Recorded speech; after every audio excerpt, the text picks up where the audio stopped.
மகிழ்ச்சியின் சத்தம் வழங்கும் அனுதின தேவமன்னா. Voice of Joy presents Daily Manna by Reverend A. Benedict. Praise the Lord. God loves you so much. இன்றைய தேவ மன்னாவாக 34ஆம் சங்கீதம் 1ஆம் வசனம்.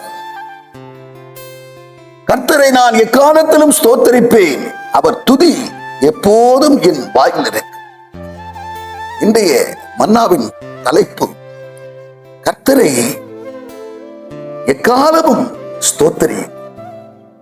கர்த்தரை எக்காலமும் ஸ்தோத்தரிக்கிறதான அந்த சிந்தை உள்ளவர்களாக கண்பானவர்களை நாம் யாவரும் காணப்பட வேண்டியது அவசியமாயிருக்கிறது. எக்காலத்திலும் ஸ்தோத்தரிக்க நாம் கடன்பட்டிருக்கிறோம். எல்லாவற்றுக்காக அநேகர் என்ன செய்கிறார்கள் என்று சொன்னால், நன்மையான காரியங்கள் வரும்போது, ஆசீர்வாதமான காரியங்கள் நடக்கும் போது அவற்றிற்காக ஸ்தோத்திரம் பண்ணிவிடுகிறார்கள், நன்றி சொல்லுகிறார்கள். ஆனால் துன்பம் வரும்போது, கஷ்டம் வரும்போது, பாடுகள் வரும்போது, உத்திரவங்கள் வரும்போது அறியாமலேயே முறுமுறுக்க ஆரம்பித்து விடுகிறார். என்கிற அருமையான தேவச்சனமே, 1 தெசலோனிக்கேயர் 5ஆம் அதிகாரம் 18ஆம் வசனம் சொல்லுகிறது, எல்லாவற்றுக்காக ஸ்தோத்திரம் பண்ணுங்கள். அப்படி செய்வதே கிறிஸ்து இயேசுவை குறித்து உங்களுடைய தேவனுடைய சித்தமாய், உங்களை குறித்து தேவனுடைய சித்தமாய் இருக்கிறது என்று வார்த்தை சொல்லுங்க. எல்லாவற்றுக்காக எப்போதும் ஸ்தோத்திரம் பண்ண கடனாளியாயிரு.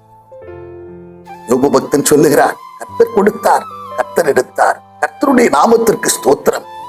அவனுடைய சொத்துக்கள் எல்லாம் பறி போனது, பிள்ளைகள் எல்லாம் மரித்து போனார்கள்.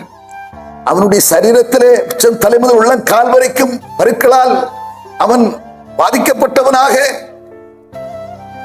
மிகவும் நொந்து போன ஒரு நிலையிலும் கூட அவன் சொல்லுகிற வார்த்தை, யோபு 13ஆம் அதிகாரம் 15ஆம் வசனத்திலே, அவர் என்னை கொன்று போட்டாலும் நான் அவர் மேல் நம்பிக்கையாக இருப்பேன், ஆனாலும் என்னுடைய வழிகளை அவருக்கு முன்பாக நான் ரூபகாரம் பண்ணுவேன் என்று சொல்லுகிறார். அவனை கண்பான தேவச்சனமே, யாவற்றிலும் ஸ்தோத்திரம் பண்ணுங்கள், அதுவே உங்களை குறித்த தேவனுடைய சித்தமாக இருக்கிறது. ஜெபம் பண்ணுவோமா? பரலோக பிதாவே, நாங்கள் போய் துதிக்கிறோம் அப்பா. நாளிலே நீ கொடுத்த மன்னாவுக்காக நாங்கள் போய் துதிக்கிறோம் ஆண்டவரே. எல்லாவற்றுக்காக எப்போது ஸ்தோத்திரம் பண்ணக்கூடியவர்களாய், உமக்கு நன்றி சொல்லக்கூடியவர்களாய் நாங்கள் காணப்பட வேண்டுமே கர்த்தாவே.